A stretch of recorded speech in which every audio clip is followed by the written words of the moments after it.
Brits all have bad teeth. They drink tea 24/7, and they're currently dealing with a huge knife problem. You've probably heard these 1,000 times, and for most Americans, they're just accepted as fact, even though only one of these three is actually true. But the real story is a bit more complicated than just saying which ones are real or not, because some of these tropes have a really interesting history behind them, while others come from both countries having a different definition of what is normal. We're talking stereotypes that even the most well-read Americans seem to fall for every time, and one specific thing that Americans think all Brits love that was actually one of the most divisive topics in the country. My name is Edinger, and these are the British stereotypes that Americans still believe. This is one of the most common tropes used in Hollywood for cheap laughs when a British character is involved. You did what? Oh, shut your pompous vortex of overlapping fangs. Hey, British dentistry is not on trial. Since you've been frozen, there have been fabulous advances in the field of dentistry. What do you mean? The Big Book of British Smiles. But how true is it? Surprisingly, not only is it not true, but data shows that Brits actually have some of the healthiest teeth in the world right now. So what's going on? The stereotype that Brits have had bad teeth definitely didn't come out of nowhere. It is true that around the time of World War II, dental hygiene in the UK was in dire straits. Worse than you can imagine.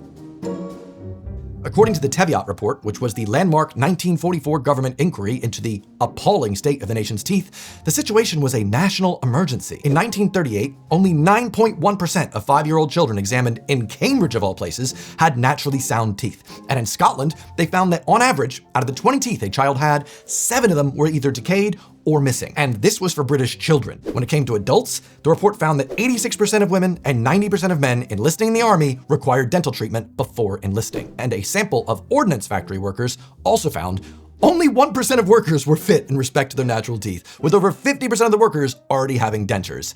Yikes. Meanwhile, American GIs who were in Britain for the war were given toothbrushes as part of their standard kit. Let's talk about this.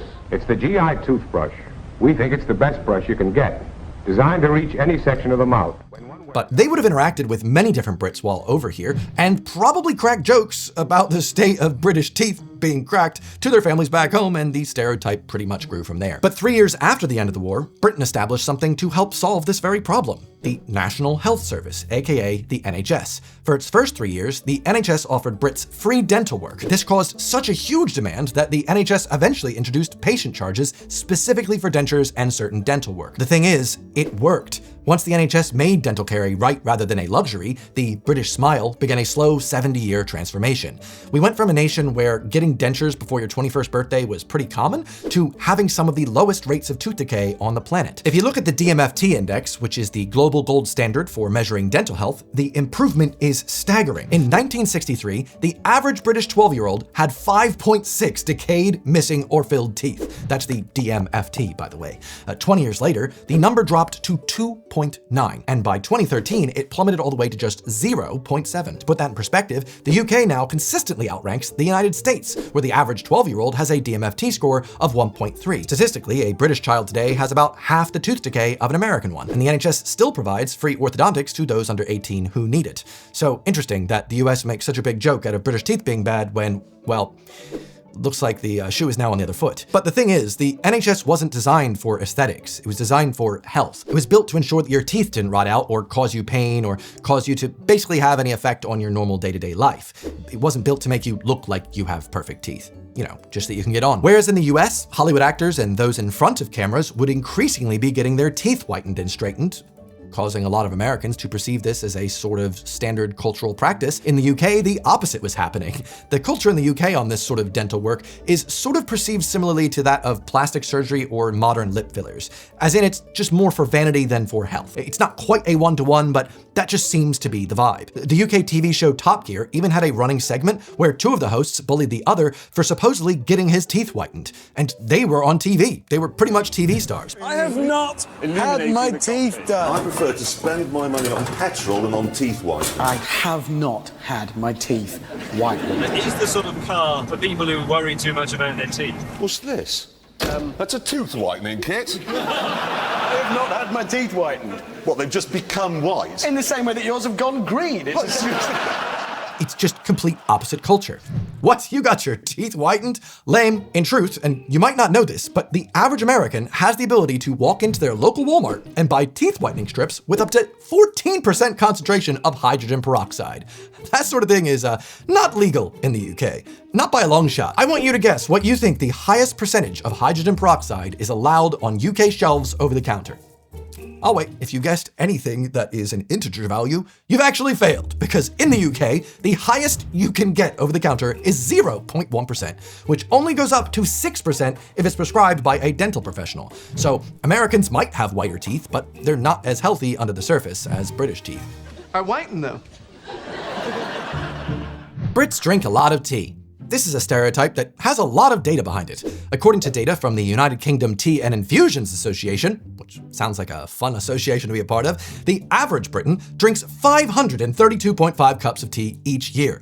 This is worked out from the estimated 36 billion cups of tea drunk annually divided by the population size. And that's the average Brit. 1 out of every 5 Brits claims to drink between 5 and 10 cups of tea each and every day. And I would say that sounds crazy and unbelievable, except my partner is in that camp.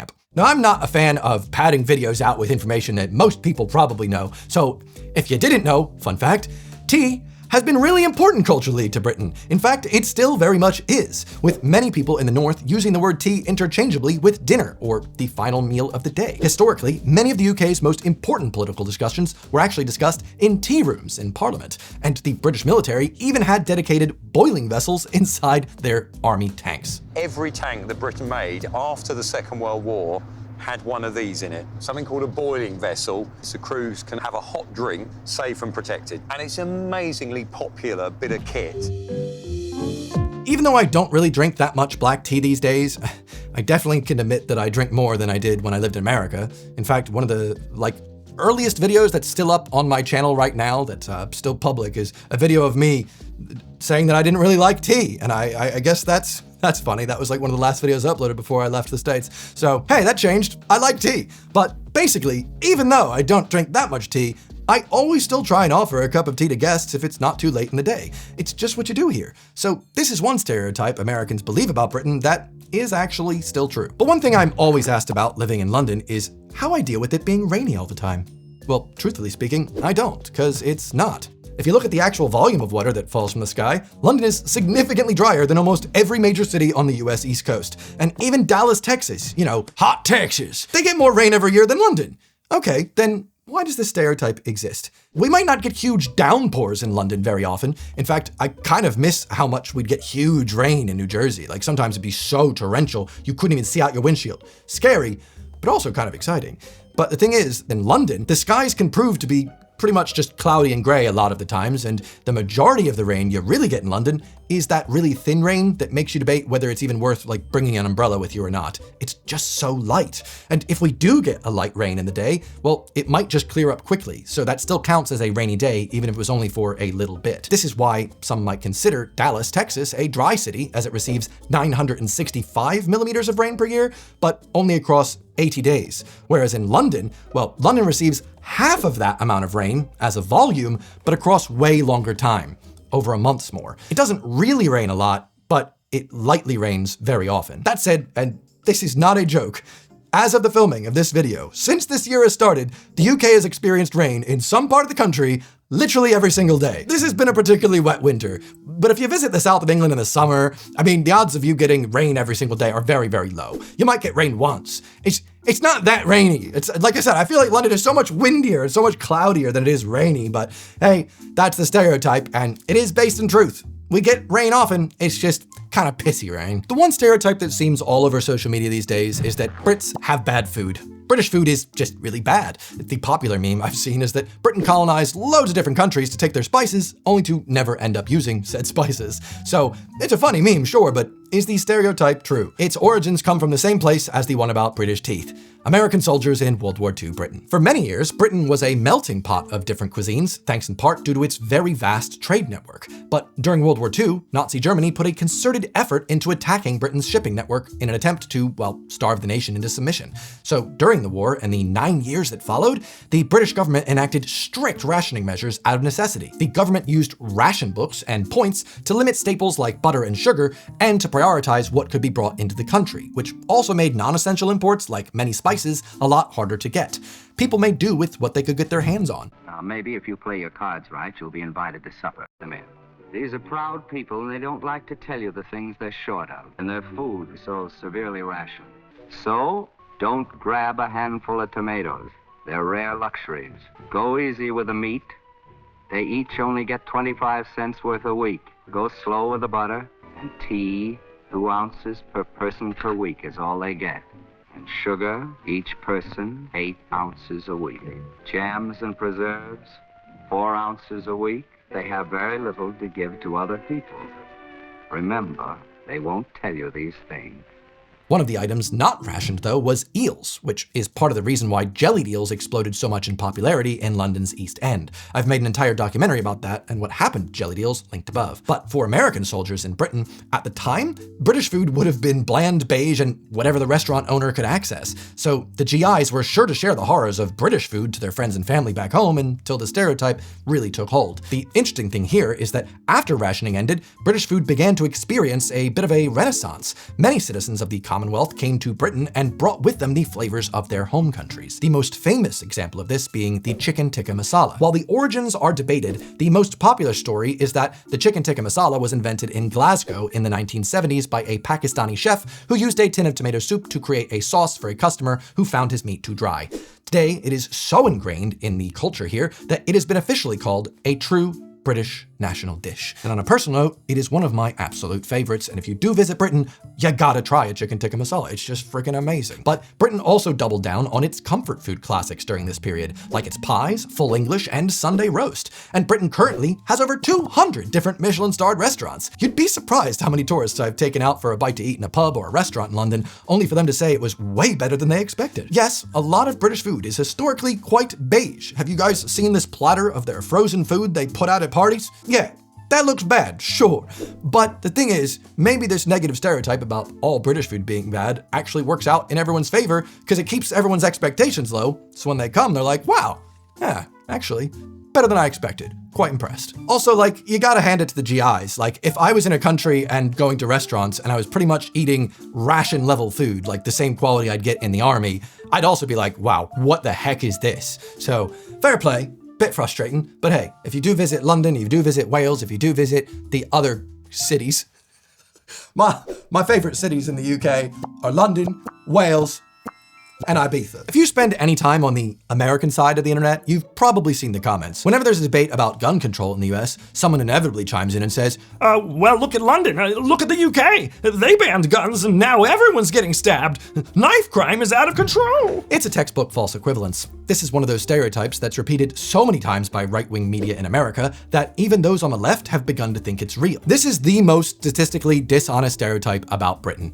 In reality, London and the UK overall have incredibly low homicide rates, with or without knives. Because if you actually look at the numbers, you are significantly safer walking through London at night than you are in almost any major American city. If London were moved to the United States, God forbid, it would consistently be one of the safest metropolitan areas in the entire country. Well, how's this work out then? Why is everyone saying this? Well, let's give you a little example. The London metropolitan area, with a population of about 9 million people, had 97 homicides in 2025. That's including knives and everything else. That works out to 1.1 homicides per 100,000 people. Remember that number. 1.1. In Chicago for 2024, that number is 14.9. In Dallas, 14.4. And New York, 2. Well, not quite. You see, these numbers for the American cities aren't actually all homicides like the London 1.1 number is. These numbers are only for gun homicides. Yet, even if you removed all the gun homicides from the American cities on this list, and you were left with just homicides without a gun, and compared it to all homicides in London, you were still left with drastically higher homicide rates than that of London. Given that Chicago's total homicide rate for 2024 was 21.7 per 100,000 people, that means for homicides without a gun, it's still over 6 times more dangerous than London. And before anyone comes in saying, the data's been cherry-picked, well, pause the video right now and find me a US city with a homicide rate anywhere near London's. So then why does this stereotype exist? Well, If you believe London and the UK have some sort of crazy knife problem, then I guess there's no point in trying any sensible gun control like they have, right? It hasn't worked for them, they just got this knife problem, I heard it on the news. But also, the issue comes from disingenuous use of differing statistics.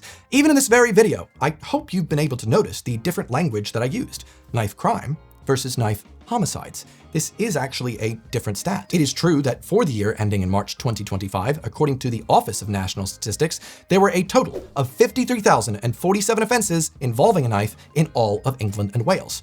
That's a big number. I've seen some left-leaning people online claim that, well, this number is overinflated because it includes a simple crime of possession, i.e. owning an illegal knife. But the truth is that's not included here and is a separate number, 28,314 offenses for the same time period, according to the most recent figures. Either way, 53,047 is a big number. The number of homicides involving a knife, on the other hand, is 0.4% of that number, or 204 homicides across all of England and Wales. That's for a population of 61 million people, 204 homicides involving a knife. For context, if we look at Chicago, Illinois, an American city with a population of 2.7 million people, or 22 times smaller than all of England and Wales, they had a total number of homicides in 2024 of 587. But for more of an apples to apples comparison, total homicides in England and Wales, including more than just knives, was still less than 1 year in Chicago at 535 homicides. The thing is, crime involving a knife in the UK is kind of shorthand for crime.